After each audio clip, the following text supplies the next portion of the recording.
할렐루야. 네, 우리 행복한 예배에 나오신 모든 성도 여러분 한 분 한 분을 주님의 이름으로 축복하고 환영합니다. 우리 시간 함께 기도하고 하나님께 찬양으로 영광 올려드리겠습니다. 기도하겠습니다. 사랑의 하나님 아버지 감사드립니다.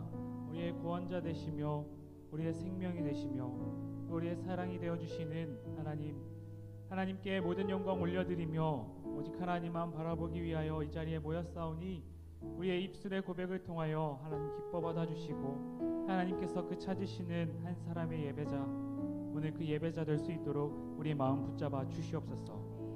모든 영광 올려드리니 기뻐 받아주시고 사랑으로 하나 되어 나아가는 우리 벌떼교회 될 수 있도록 함께하여 주시옵소서. 감사드립니다. 예수님의 이름으로 기도드립니다. 우리의 모습 속에서 하나님의 은혜를 발견하게 되는 귀한 시간 되길 소망합니다. 우리 시간 함께 주 은혜의 힘을 함께 고백하겠습니다. 주 나의 모습 보네 상한 나의 맘 보시네 주 나의 눈물 안에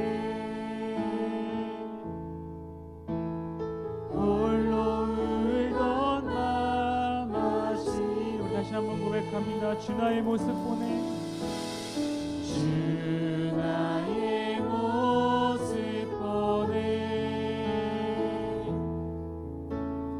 상한 나의 맘 보시네 주 나의 눈물 안에 홀로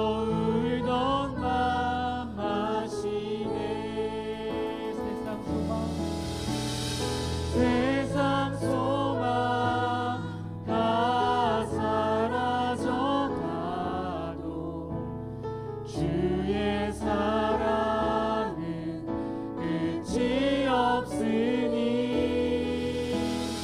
살아가는 이 모든 순간이 주의 힘을 나는 믿네 주 사랑 내게 있네 주 사랑 내게 있네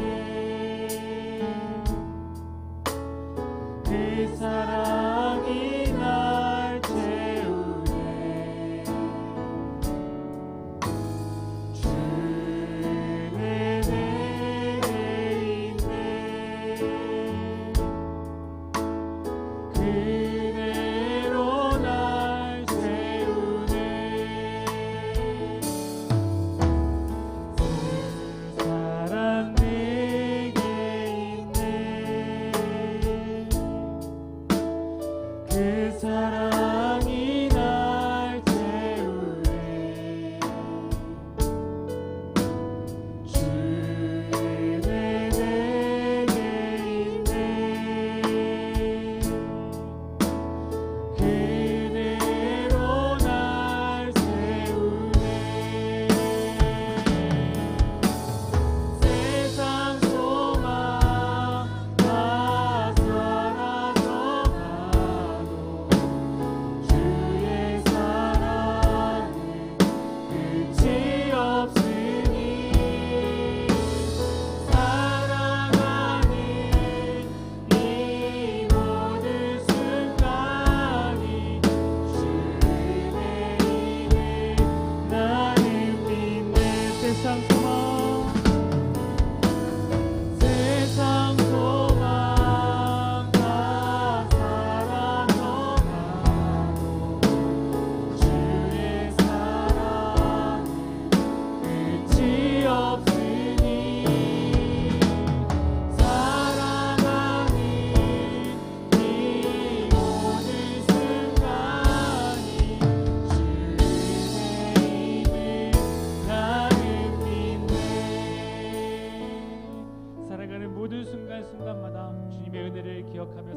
간절히 소망합니다.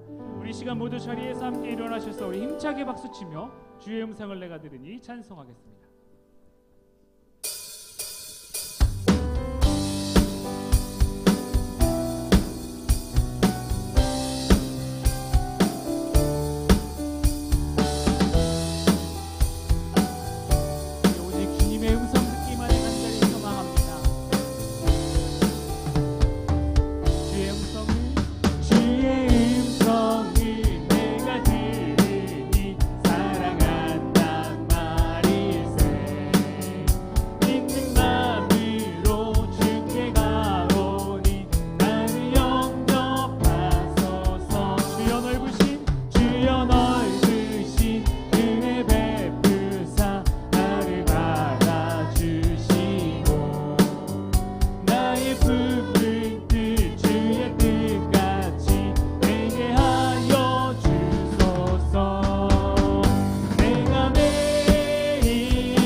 사랑의 하나님 아버지 감사드립니다. 오늘 이 행복한 예배가 우리의 구원자 되신 우리 주 예수 그리스도께 모든 영광 올려드리는 귀한 시간 될 수 있도록 함께하여 주시옵소서. 우리 마음의 중심에 주님만 좌정하여 주시고 성령님의 임재 가운데 행복한 예배 전체를 사로잡아 주시옵소서. 우리의 마음과 또 우리의 벌떼교회가 주님의 다시 오심을 준비하는 거룩한 교회 되게 하여 주시옵소서. 이 시간이 기쁨과 소망과 사랑과 감사와 미소가 가득 넘치며 말씀이 답인 인생 살아가는 이 행복한 예배 될 수 있도록 붙잡아 주시옵소서. 감사드립니다. 예수님의 이름으로 간절히 기도드립니다. 아멘. 우리 다 함께 사도신경으로 신앙 고백하시겠습니다. 전능하사 천지를 만드신 하나님 아버지를 내가 믿사오며 그 외아들 우리 주 예수 그리스도를 믿사오니 이는 성령으로 잉태하사 동정녀 마리아에게 나시고 본디오 빌라도에게 고난을 받으사 십자가에 못 박혀 죽으시고 장사한 지 사흘 만에 죽은 자 가운데서 다시 살아나시며 하늘에 오르사 전능하신 하나님 우편에 앉아 계시다가 저희로서 산 자와 죽은 자를 심판하러 오시리라. 성령을 믿사오며 거룩한 공예와 성도가 서로 교통하는 것과 죄를 사하여 주시는 것과 몸이 다시 사는 것과 영원히 사는 것을 믿사옵나이다. 아멘. 2026년 6월 14일 행복한 예배를 하나님께 올려드리겠습니다. 우리 성령으로 임례하겠습니다.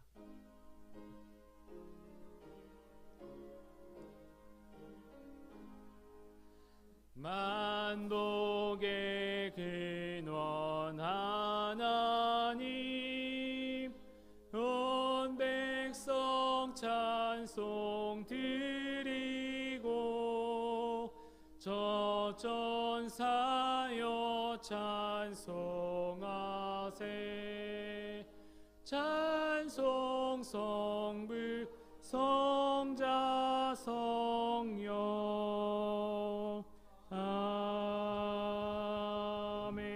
아멘. 다 같이 하나님의 말씀 받겠습니다. 강승임 집사께서 말씀 봉독해 주시겠습니다. 오늘 하나님께서 주신 말씀은 디모데후서 4장 1절에서 8절입니다. 하나님 앞과 살아있는 자와 죽은 자를 심판하실 그리스도 예수 앞에서 그가 나타나실 것과 그의 나라를 두고 엄히 명하노니 너는 말씀을 전파하라.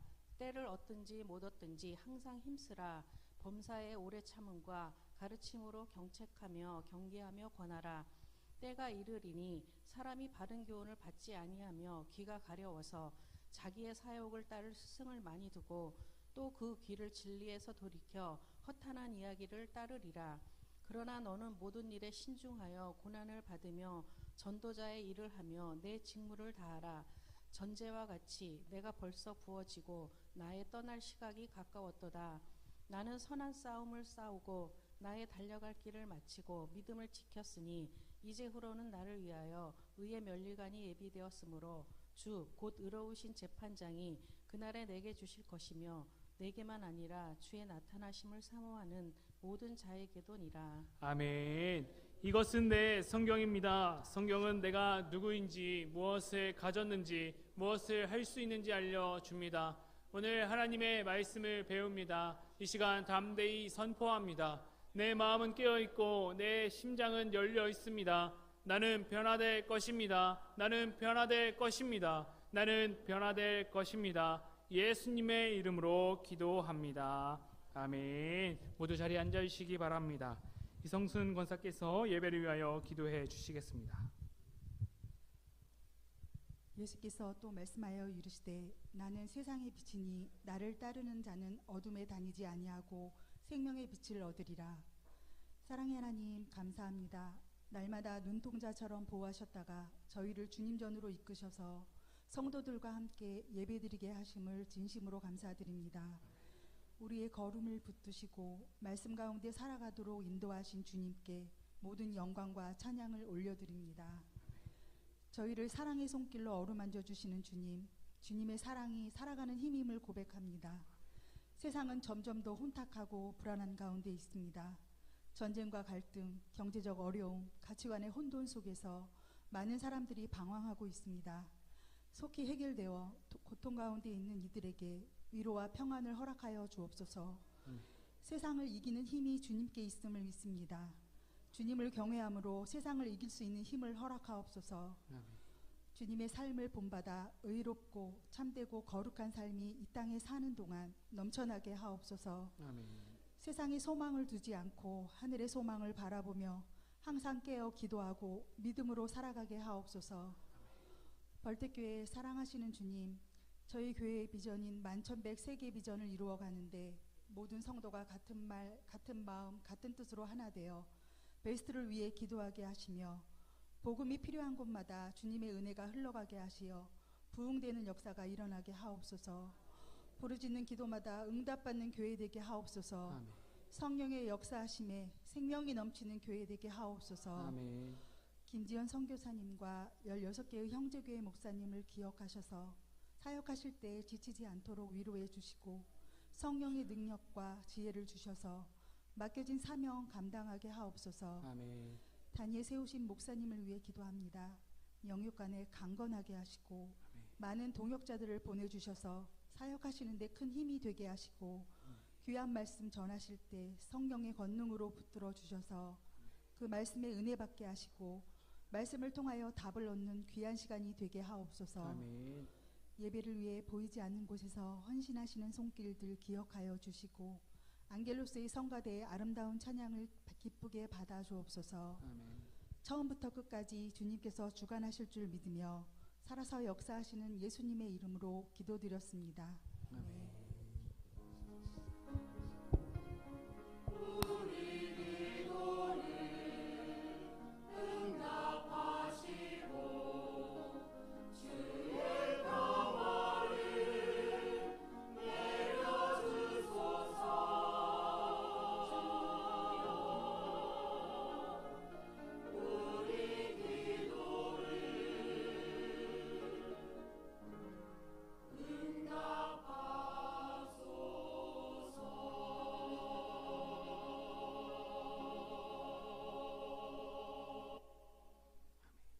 이 시간 면류관 가장 위대한 상급이라는 제목으로 우리 담임 목사님께서 말씀 선포하실 때 아멘으로 받으시고 큰 은혜 받으시기 바랍니다. 네, 여러분 반갑습니다. 우리 서로 인사 한번 나누고 시작하겠습니다. 뵙고 싶었습니다. 네, 한 번 더 인사하겠습니다. 오늘 성도님 뵈니까 주님 뵙는 것처럼 반갑습니다.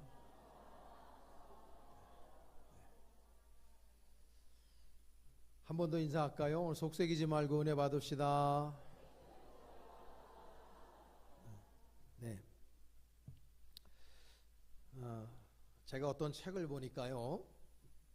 지난번에 제가 한번 통계도 몇 달 전에 말씀드렸는데 여러분 아마 기억 다 못 하실 거예요. 지난주 설교도 기억을 잘 못 하시잖아요.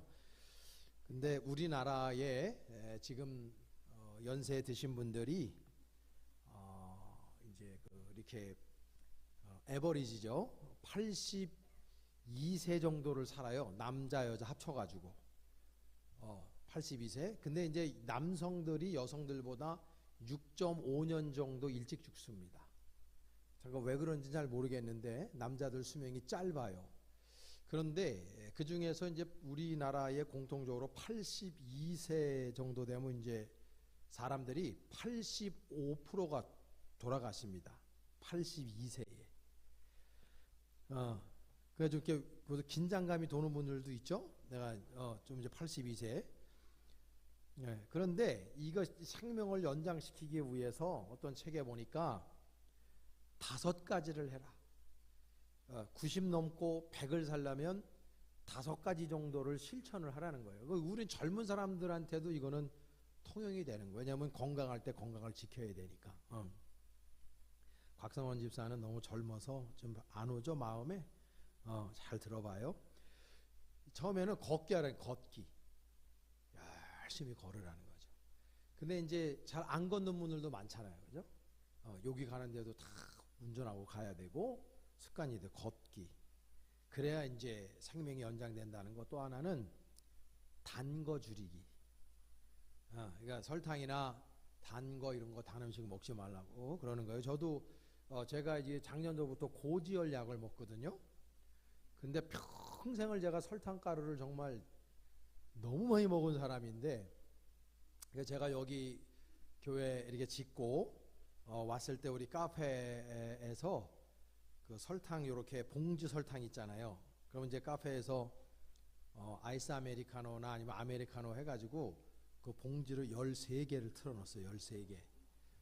그럼 이제 사람들이 뭐 설탕물을 드시는 거냐 그러는데 난 그것도 줄인 거예요. 줄인 거. 그러다가 하도 주변에서 목사님 그러다가 이제 죽습니다. 그래서 8개로 줄였어요. 근데 8개로 줄였는데 너무 닝닝하고 맛이 없어서 누르는 거 있죠? 과당 거 누르는 거. 그거 몇 개 넣어서 먹고 그러다가 5개로 줄이고 그러다 지금은 안 넣어서 먹어요. 이게 완전 기적이에요, 나한테는. 제가 예전에 우리 집사람이 이제 사귀고 이제 장모님 장인어른 되실 분 가서 이제 인사를 하는데 마침 토마토를 우리 장모님이 내주시는데 아무것도 없이 토마토를 잘라서 주는 거예요. 그래갖고 이걸 어떻게 먹으라 그러는 거지? 왜냐면 우리 집에는 설탕가루에 버무려 먹거든요. 근데 이게 딱 나오니까 나는 당황을 했어요. 그래서 끝나고 집에 나오면서 아니 어떻게 먹으라고 주는 거예요? 하나는 먹긴 했어요. 주신 거니까. 근데 토마토가 맛이 하나도 없잖아요. 여러분 토마토 맛있어요? 토마토가 야채예요? 과일이에요? 어떻게 이게 잘 알아요? 어쨌든 간에 맛이 너무 없어가지고 그래도 우리는 정말 설탕. 은재 예전에 정말 오래된 얘기예요. 하여튼 20년 가까이 됐나 봐요. 또 홍윤표 권사님하고 뭐 우리 조영성 권사님 몇몇 분이 그때 아마 우리 송 권사님 계셨나 하여튼 골프를 한번 목사님 골프 한번 치세요. 그래서 갔어요. 근데 어디를 갔는데 그 팥 칼국수를 먹어. 팥 칼국수. 근데 저분들이 소금을 쳐 드시더라고. 근데 우리 여기 식탁에 소금만 설탕이 없는 거예요. 우리는 팥죽 이런 데 설탕가루를 들이 부어서 먹거든요. 그리고 내가 거기 아주머니한테 설탕가루 좀 달라. 그때 설탕이요? 그러더라고. 날 이상한 눈으로 쳐다보고 간분들이 쫙다 그래요. 목사님 설탕을 왜 여기다가 쳐서 드시려고 그러냐. 그래서 아니 내 눈에는 지금 권사님들 집사님들 이상하다. 어떻게 팥 칼국수나 팥죽 이런 데다가 소금을 쳐드실 수가 있냐. 내 이해가 안 돼. 그때도 이제 설탕가루에서 막 넣어서 먹었거든요. 단 거 줄이라. 그래서 요즘에 단 거를 진짜 가능하면. 근데 우리는 평생 설탕을 먹어도 당뇨가 없어. 당뇨가 없어. 엊그저께도 당뇨가 없어. 어떤 분은 설탕 안 드셔도 당뇨 있죠? 이제 유전인자가 어쩔 수 없는 거예요. 그 다음에 짠 거 줄이라. 짠 거. 짠 거. 그 다음에 잠을 푹 주무시라. 너무 많이 자서 문제인 분도 있지만 잠을 좀 주무셔야. 또 하나는 이게 참 중요한 것 같아. 친구를 사귀어야 된다. 나이 들수록. 그래서 저도 이제 한두 살 나이가 들면서 제가 목사지만 한 사람의 크리스찬으로 이 교회 공동체처럼 좋은 데가 없어요. 지금 이 시대 여러분 왜 동의 안 하세요? 별로 싫으세요? 교회 다니지 마요. 뭐 교회 뭐 하러 와요? 싫은데. 이 교회가 너무 좋은 거야 이게.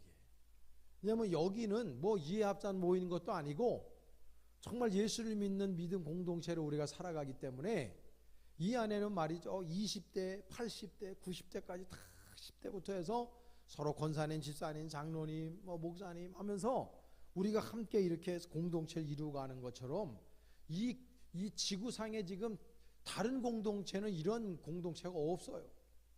그래서 이게 정말 친구 사귀고 함께 이 공동체 이루어 나갈 때 우리의 건강이 너무 좋아지는 거고, 제가 그 교회 성장 연구소 연구한 걸 보니까는 그 82세를 사는데 교회를 다니는 사람들은 일반인들보다 6.7년 정도 더 살아.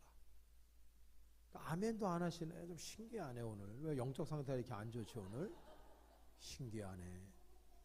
그래서 그 원인을 따져보니까 예배당에 오면 좋은 말씀 듣죠. 또 웃기도 하죠. 울기도 하죠. 박수 치면서 찬송하죠. 통성기도 하죠. 그리고 좋은 친구 사귀죠. 그러니까 교회 다니는 사람들이 그렇지 않은 사람보다 거의 7년 가까이를 더 살아.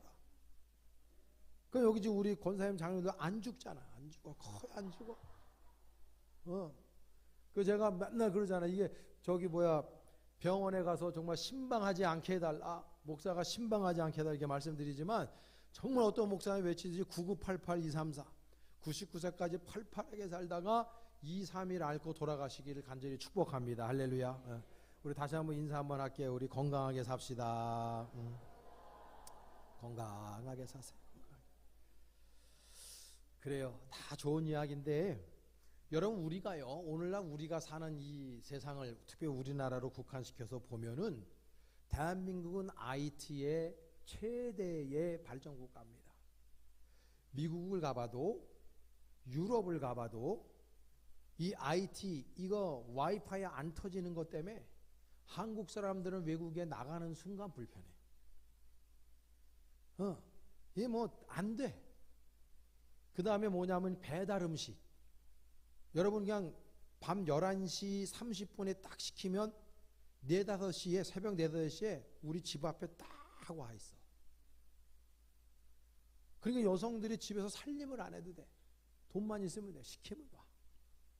우리나라가 그 왜냐 IT가 기반이 됐기 때문에. 그러니까 우리나라가 이 의학 기술도 전 세계에서 거의 최고 수준. 그러니까 중국 애들이나 아니면 일반 유럽 애들이나 미국 애들도 대한민국에 오면 원스톱으로 끝나. 미국에서 병원 한번 가면요 며칠을 그냥 우리가 뭐 이런 개념이 아니고 너무 불편한 게 많아요. 근데 대한민국은 딱 오잖아요. 원스텝으로 딱 그날 끝나버려요. 그러니까 대한민국이 너무 IT뿐만 아니라 모든 시스템이 전 세계에서 불편함이 없게 다 만들어놨어요. 대한민국은 전 세계 1등 소비자 중심 국가이기 때문에 그래요. 미국이나 유럽이나 이런 데는 생산자 중심 국가예요. 그래서 우체국을 가도 하루 온종일 걸려야 돼요. 우리는 우체국 잠깐 갔다 올게 표현도 그렇게 해요. 장가도 하고 금방 와요. 절대 다른 나라 시스템은 그렇지 않아요. 우리나라 이게 참 좋은 나라인데 지금 우리나라의 정서를 보세요. 대한민국의 정서를 보면 매우 개인주의적, 매우 자기중심적이에요. 매우 이기적이에요. 그래서 요즘에 사람들이 어떻게 말을 하고 어떻게 생각하고 말을 하고 다냐면 내가 최고야. 내가 말하는 게 진리야. 내 뜻대로 할 거야. 내가 원하는 대로 사는 거야. 내가 가치 기준이야. 이렇게 말한단 말이야. 이게 성서적으로 보면 얼마나 교만한 건지 몰라요. 그러니까 결국 영적으로 바라보면, 신앙적으로 말씀을 빗대게 바라보면 지금 우리나라의 영적인 상태가 메롱이야, 메롱. 영적인 상태가 문제가 심각하다고 말이에요. 사람들이 영적으로는 선진국이 아니라 완전히 후진국도 면하지 못한 정도를 가지고 있는, 영적으로 이게 너무나 오염도가 심각해. 그뿐만 아니라 종교다원주의 많이 들어봤죠?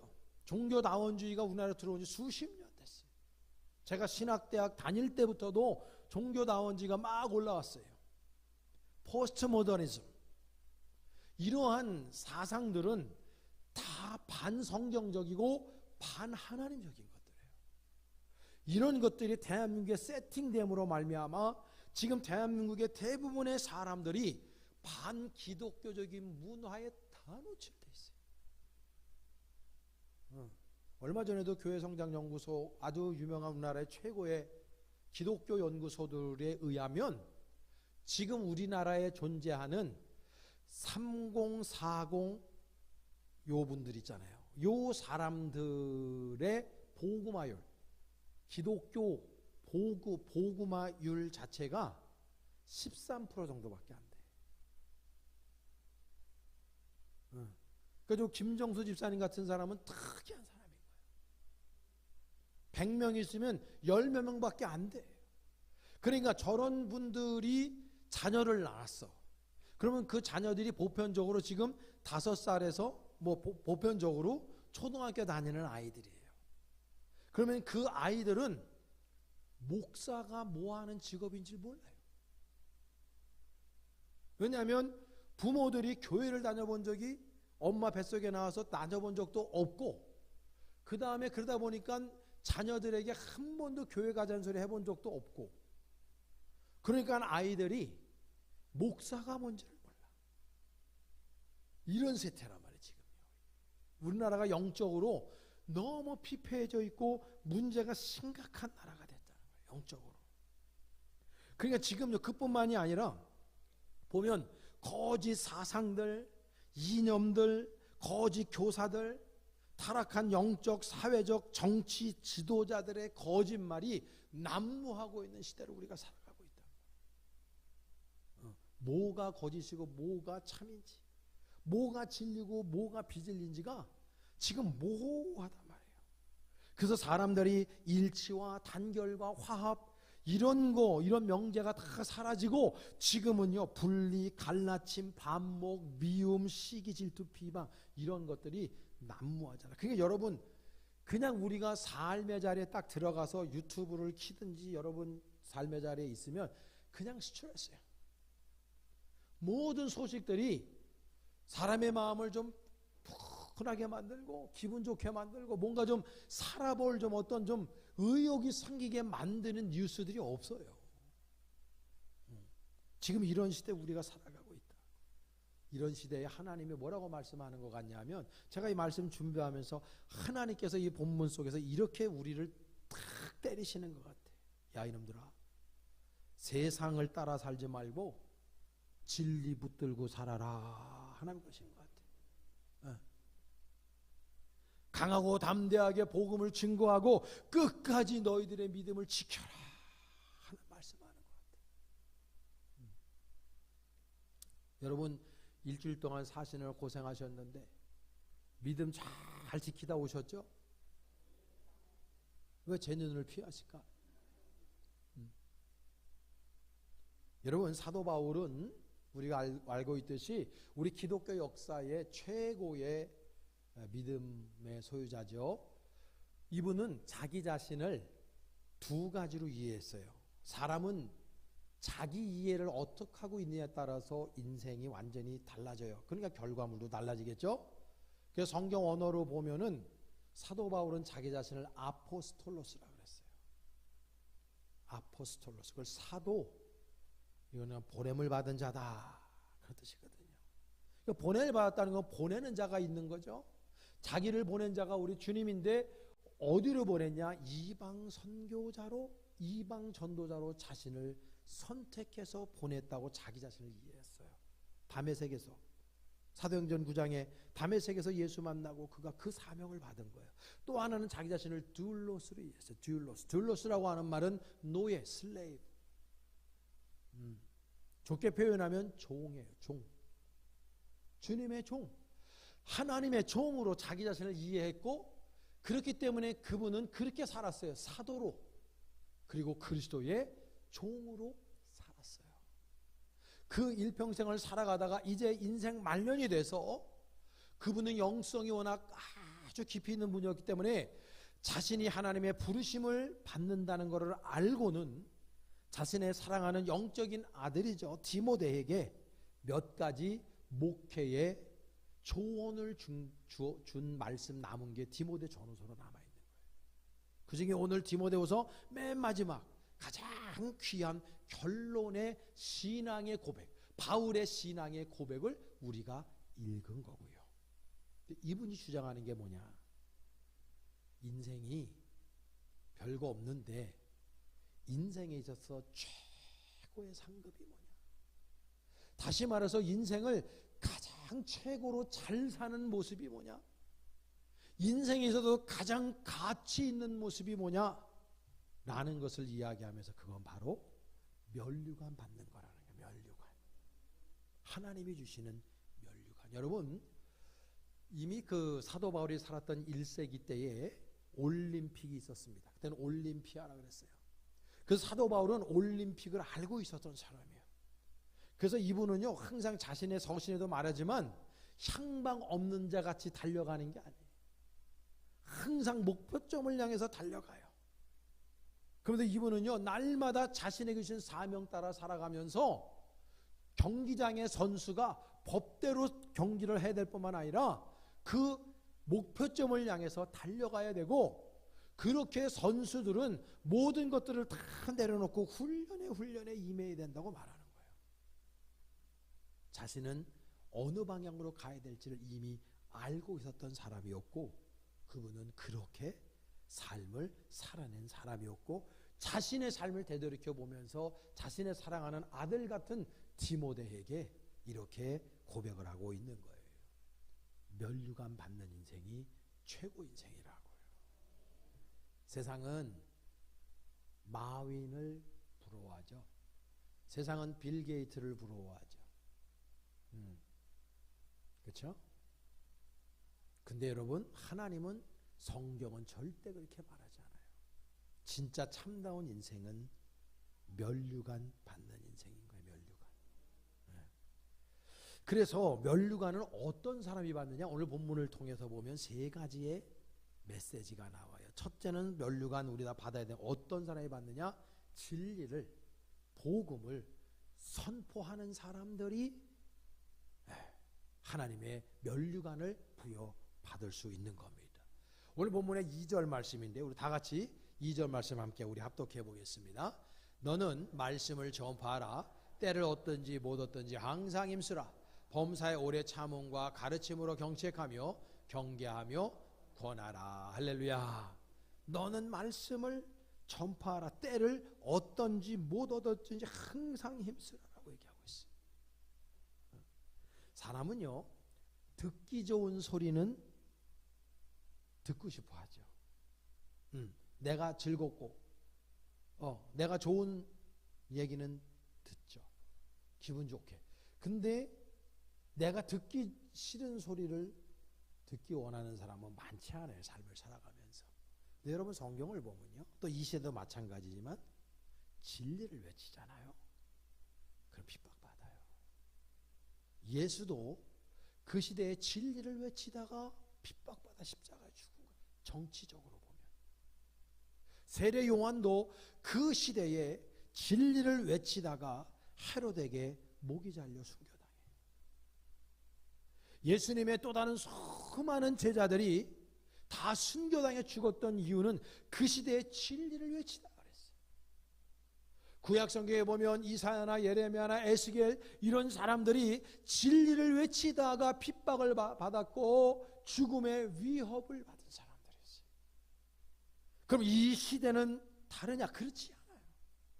이 시대도 우리가 하나님의 복음을 선포하고 선언하면 이 시대가 악하기 때문에 하나님의 복음 진리의 말씀을 외치는 사람들을요 핍박하고 회유하고 가진 시스템을 가지고 그 사람들을요 억압합니다.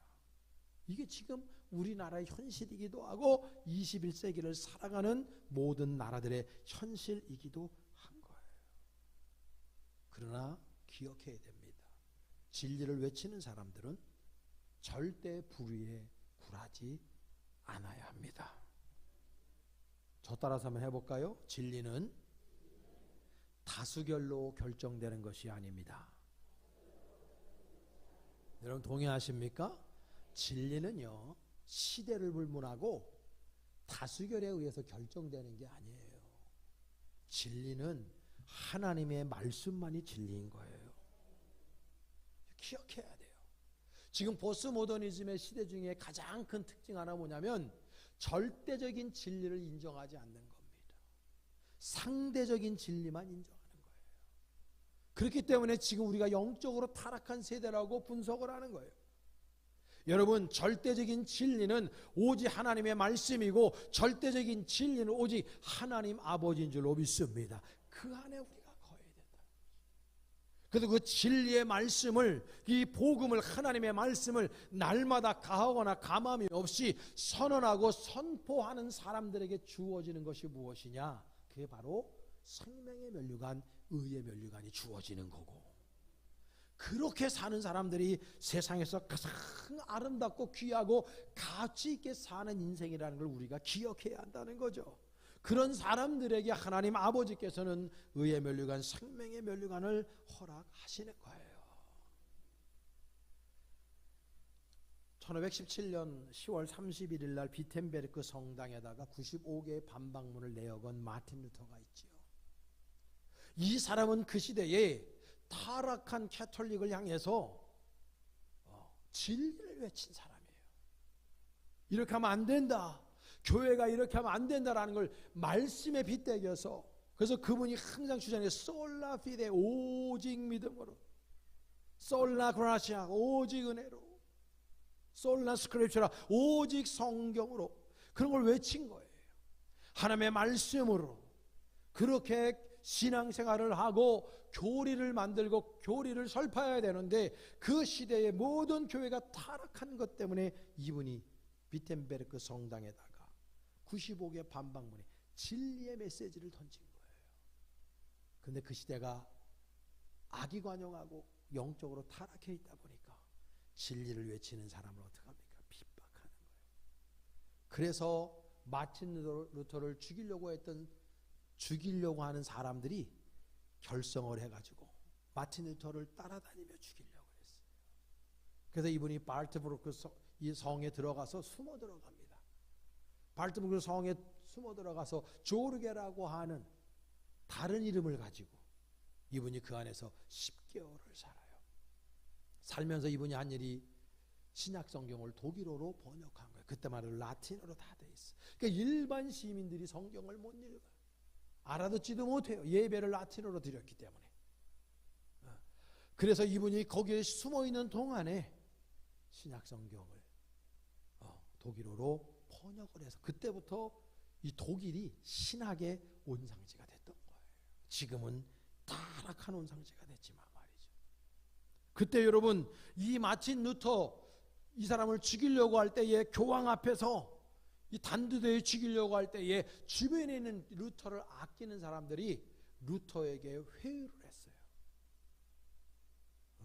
당신 살고자 하면 당신이 주장한 거 잠시 내려놔라. 내 주장을 철회한다고 한마디만 하면 당신 살 수 있는데 마음속에는 그거 가지고 있어도 그거 철회해라. 타협하라는 거예요. 회유가 들어왔을 때 마틴 루터가 한 얘기가 유명해요. 마틴 루터가 뭐라 그랬냐면 내 양심은 하나님의 말씀에 사로잡혀 있습니다. 나는 다른 말을 할 수가 없습니다. 내가 하나님의 그 귀한 말씀으로 내 양심이 꽉 채워져 있는데 어떻게 내가 다른 말을 할 수 있냐고. 이 진리인 거예요. 생명이 경각에 달려있다 할지라도 이 시대에 하나님의 말씀을 들고 증언하고 증거하는 사람들에게 하나님은 생명의 면류관을 주신다는 거예요. 여러분 삶의 자리에서 그렇게 외칠 수 있기를 간절히 축원합니다. 두 번째로는 어떤 분들이 생명의 면류관을 받냐 하면 고난을 견디는 사람이에요. 오늘 5절 말씀인데 우리 다 같이 5절 말씀 합독합니다. 시작. 그러나 너는 모든 일에 신중하여 고난을 받으며 전도자의 일을 하며 내 직무를 다하라. 할렐루야. 네. 여러분이 알고 있듯이 바울이 살았던 1세기 그때에는 기독교 교회를 다니면 예수를 그리스도라고 고백하는 사람들을 다 박해로 죽였습니다. 제가 수차례 말씀드렸지만 나치에 의해서 600만 명의 유대인들이 죽었죠. 지구 역사상 최고의 학살, 비극의 역사죠. 그런데 1세기, 2세기, 3세기 때에 예수 그리스도를 믿다가 순교당해 죽은 사람들 6천만 명이 넘어요. 우리나라 인구보다도 많아요. 이런 걸 간과해서는 안 돼요. 그 사람들이 자신의 생명을 초교같이 버리고 순교당했던 이유가 뭐냐? 자신의 믿음을 지키기 때문에. 진리편에 서면 어느 시대나 고난을 받아요. 그러나 바울은 얘기합니다. 그 고난을 견디라고. 그리고 내 직무를 다하라고. 직무가 뭡니까? 하나님도 받은, 주님께로 받은 사명이 있죠. 그 사명을 향해서 끊임없이 멈추지 말고 전진하라고.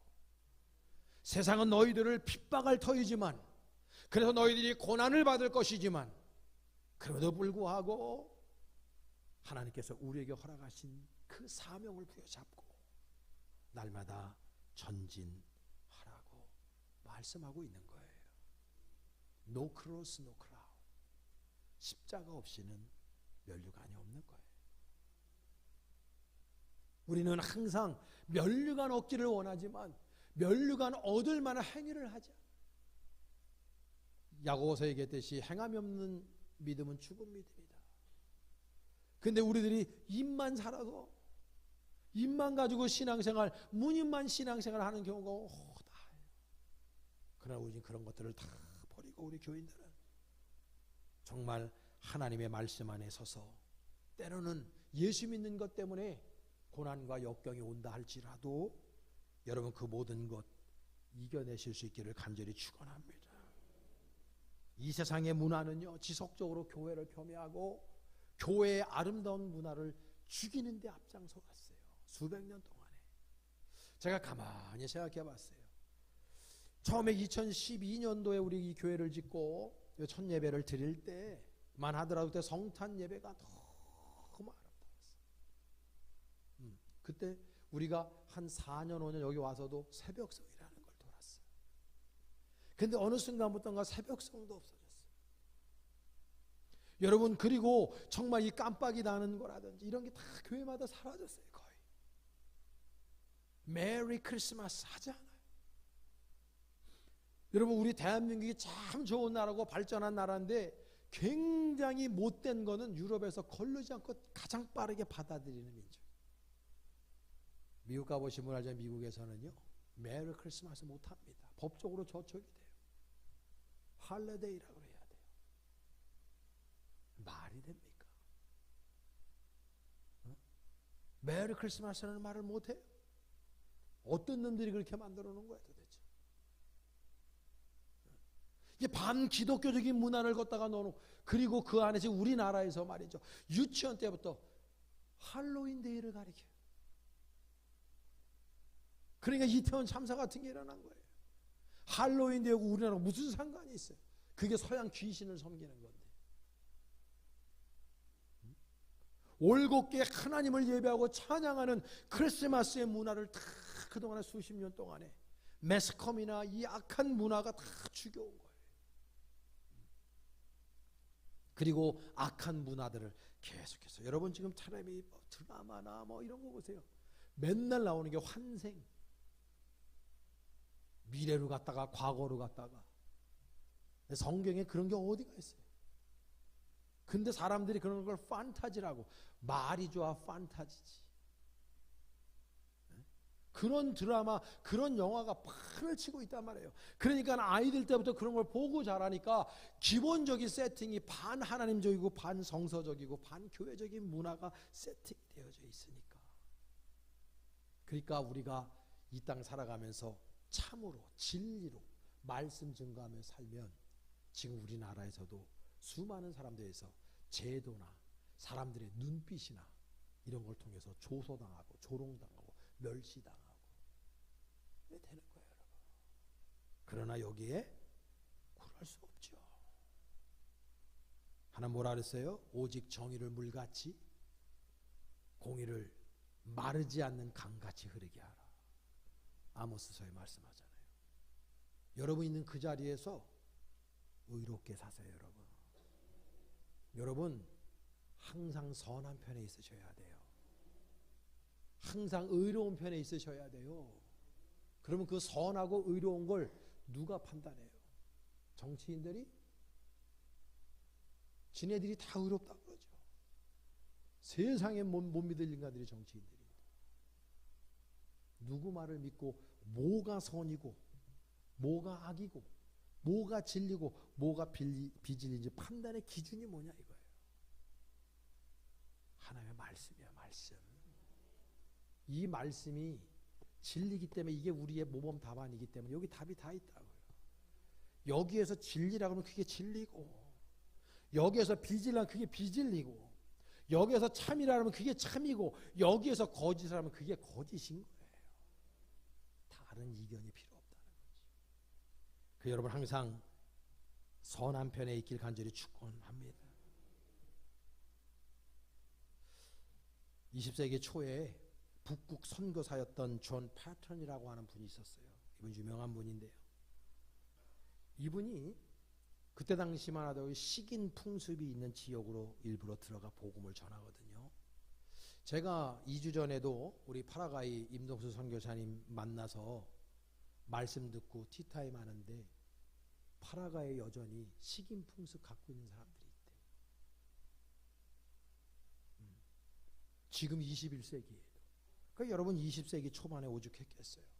북극에 그 식인 풍습인 지역에서 복음을 전한 수많은 죽음의 위험에 있는 거예요. 근데 어느 날 그 부족원들이 자신의 집을 둘러싸고, 뭐 집이래야 뭐 그때 당시에 다 대나무 같은 거 엮어서 있는 건데 그 둘러싸고 불질러서 죽이려고 사람들이 모여들었다는 거예요. 근데 이 패턴 선교사님은 자기가 생리적으로 알죠. 이제 내가 죽었구나. 나 순교당해 죽는구나. 그래서 하나님 아버지 앞에 마지막으로 이 땅에서 내가 기도한다고 무릎 꿇고 간절히 기도할 때 마치 예수님이 스테판이 기도한 것처럼 자신을 향해 불을 질러 자기를 죽이려고 하는 그 부족원들을 향해 상히 중보하는 거예요. 하나님, 저들의 영혼을 불쌍히 여기시고 용서하여 주옵소서. 저들이 하는 죄를 알지 못하기 때문입니다. 중보하며 그들의 영혼을 위해 기도하는 거예요. 근데 그거 기도하는데 불이 질러지질 않더래. 그리고 새벽쯤 되니까 사람들이 다 떠나더라는 거야. 갑자기 무슨 일인가. 그리고 나서 정확히 한 1년 후에 그 부족의 추장이 예수를 믿더라는 거예요.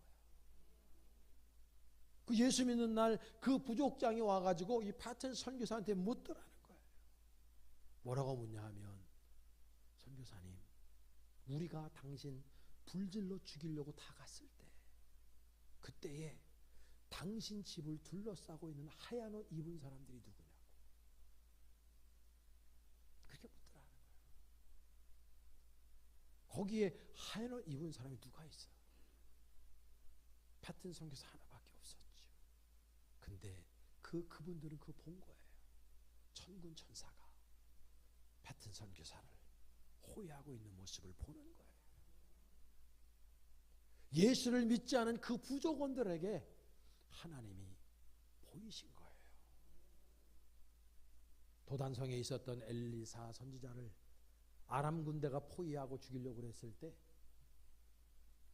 엘리사 선지자가 보죠. 그 보낸 아람 군대보다도 더 많은 불병거와 불말을 보죠. 그거예요. 고난이 있고 죽음의 문턱에 가더라도 끝까지 하나님의 진리의 말씀을 붙잡고 있으면 하나님께서 살리실 줄로 믿습니다. 마지막 하나는 끝까지 믿음 지킨 사람들에게 하나님은 면류관을 허락하시는 겁니다. 오늘 사실 보면 디모데 전후서의 결론과 같은 절이죠. 7, 8절에 있는 말씀인데요. 다 같이 한번 합독해 주의 있게 읽겠습니다. 시작. 나는 선한 싸움을 싸우고 나의 달려갈 길을 마치고 믿음을 지켰으니 이제후로는 나를 위하여 의의 면류관이 예비되었으므로 주 곧 의로우신 재판장이 그날에 내게 주실 것이며 내게만 아니라 주의 나타나심을 사모하는 모든 자에게도니라. 할렐루야. 말씀 믿으십니까? 바울은 감옥에 있었죠. 근데 이분은 죽음을 두려워하지 않았어요. 왜냐하면 믿음 때문에, 하나님 때문에 죽음을 두려워하지 않고 있는 거예요. 그런데 이분이 오늘 본문에 보면 세 가지를 고백해요. 자신의 인생 세 가지로 요약해요. 본문에 보면 나는 선한 싸움을 싸웠다. 영어 성경을 보니까 I have fought the good fight. 다 과거형이에요.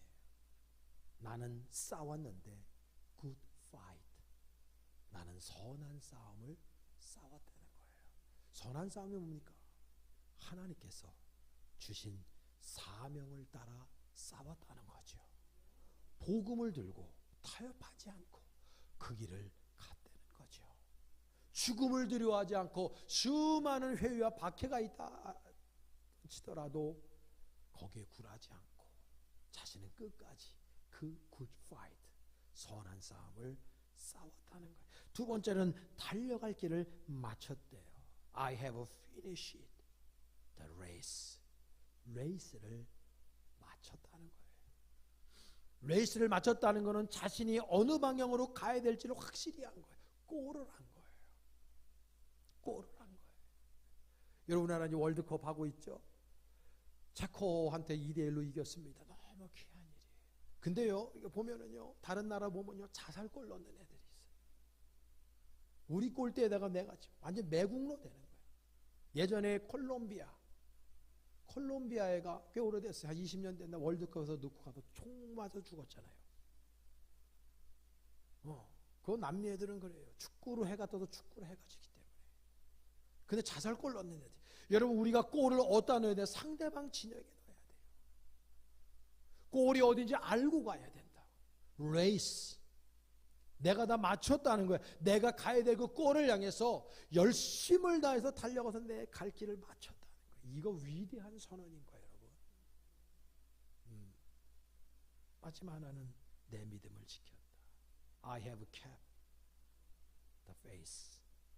내 믿음을 내가 지켰다는 거예요. 쉽지 않아요. 여러분, 목사들도요, 중간에 중되는 사람들도 있어요. 목사들도요, 목회하다가 못해 먹겠다 때려치고 다른 일 하는 사람들도 있어요. 제가 신학교 다닐 때 제 친구 중에 아주 친한 친구가 있어요. 그 친구는요, 대전에서 1등만 했어요.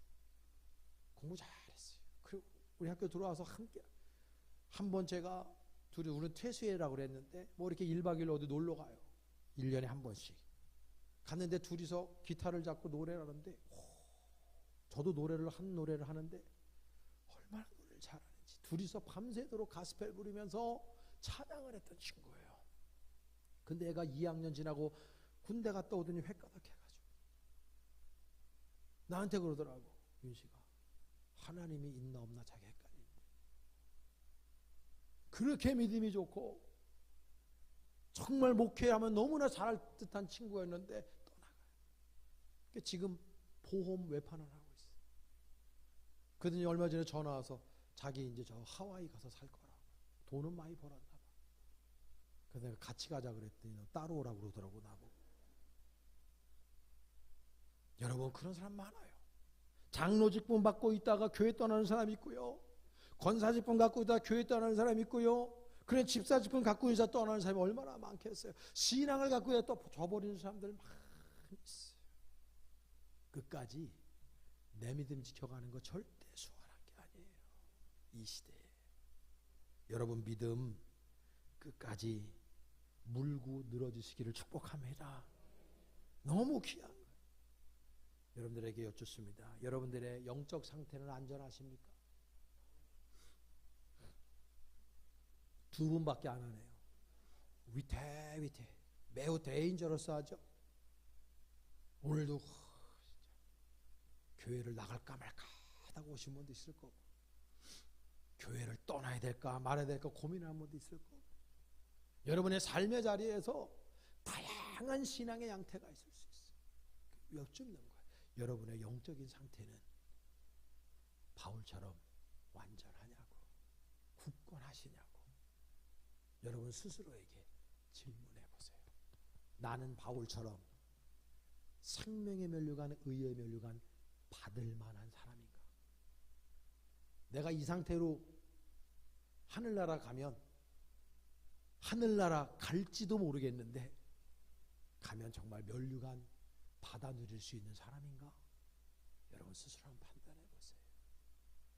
하나님 우리 다 부끄러울 밖에 없는 사람들인데, 여러분 사도 바울처럼 우리가 열심을 다해서 달려갈 길을 달려가고 우리의 사명 다하며 우리의 믿음을 잘 지켜서 저와 여러분 생명 다하는 그날 주님께서 면류관 딱 들고 기다리시다가 천국에 딱 들어갔을 때 고생했다, 수고했다, 너무 너를 보면서 내가 즐거웠다, 내가 너한테 준 사명을 잘 감당하다 왔다, 그러면서 우리에게 그 면류관을 씌워 주실 수 있도록 만드는 저와 여러분 될 수 있기를 바랍니다. 집에 서로 인사합니다. 우리 면류관 받읍시다.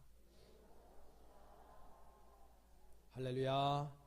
기도하겠습니다. 하나님, 우리 사랑하는 모든 교우들 면류관 받아 누리는 귀한 종들 되게 하여 주시옵소서. 믿음을 타협하지 않고 험한 세상, 악이 관영한 세상에서 우리의 믿음을 굳건히 부여잡고 날마다 승리하며 나가는 주의 종들 되게 하여 주옵소서. 예수님의 이름으로 기도하옵나이다. 아멘. 네, 우리 성가대 찬양 드리며 준비하신 예물 올리겠습니다.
아멘. 감사합니다. 귀한 찬양 기도하겠습니다. 하나님, 우리 성가대 귀한 찬양 들으며 또 하나님 앞에 예물 올립니다. 11조 예물, 각종 감사 예물, 주정헌금과 목정헌금 하나님 손에 구별해 올려드렸사오니 주여 받으시고 흠양하시고 드린 손길마다 복이 되게 하여 주시옵소서. 갑절의 은혜로 갚아 주옵소서. 우리 볼 때 교회 재정과 그리고 모든 교우들 직장과 사업터마다 물질적으로 복 내려 주셔서 물질 때문에 환난과 역경과 아픔과 염려가 사라지게 하여 주시옵시고, 하나님 풍성한 가운데 예만천의 비전의 사명을 향해 늘 같은 말 같은 마음 같은 뜻으로 전진하는 우리 모든 교회가 되게 하여 주시옵소서. 하나님, 육신적 질병 가운데에 아픔 당하며 기도하는 영혼들 불쌍히 보시고 우리 주여 환부에 손 얹어 주시며 깨끗하게 치유하여 주시옵소서. 나사렛 예수 이름의 안에 모든 질병이 떠나갈지어다. 주여 강하고 급하게 역사하여 주시옵소서. 하나님, 십자가의 군병들 제대하는 날까지 은혜장 중에 붙드시고 외국에서 일하는 자들에게 은총을 베풀어 주시옵소서. 여기까지 함께 하신 에베네셀의 하나님께 모든 영광 올려드리며 우리 죄악도 구원하신 예수님의 이름 받들어 간절히 축복하며 기도하옵나이다. 아멘. 우리 영광의 박수 하나님께 올려드리겠습니다. 감사합니다. 네, 비즈스토리 잠깐 보시겠습니다.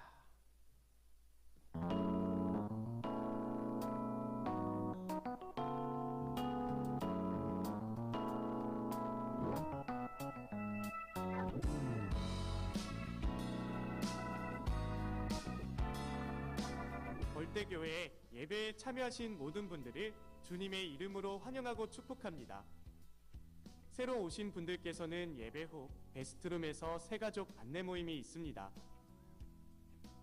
40기 필리핀 단기 선교 모임이 다음 주일 오후 1시 30분 3층 드림홀에서 있습니다.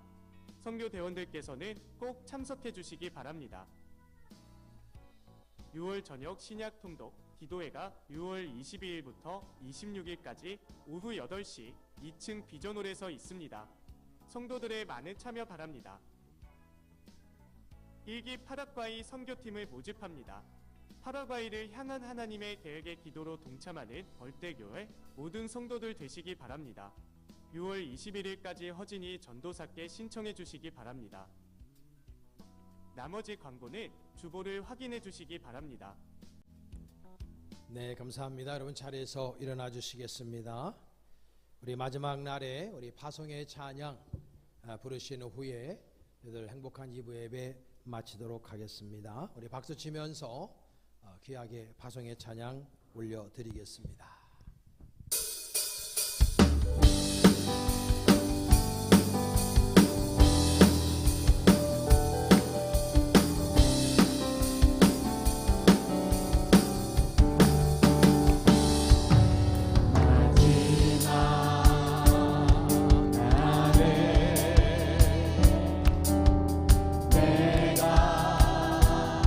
나의 영으로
주셔서 하나님 감사합니다.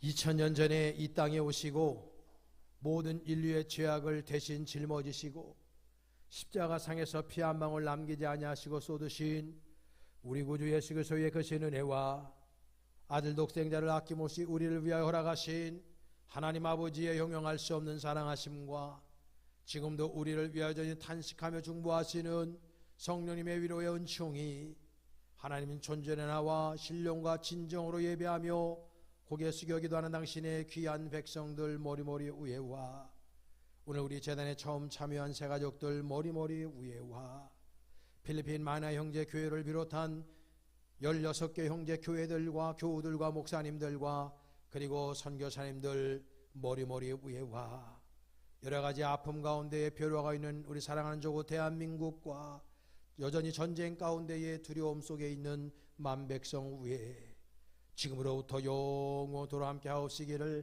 간절히 축원하옵나이다. 아멘. 역사하소서.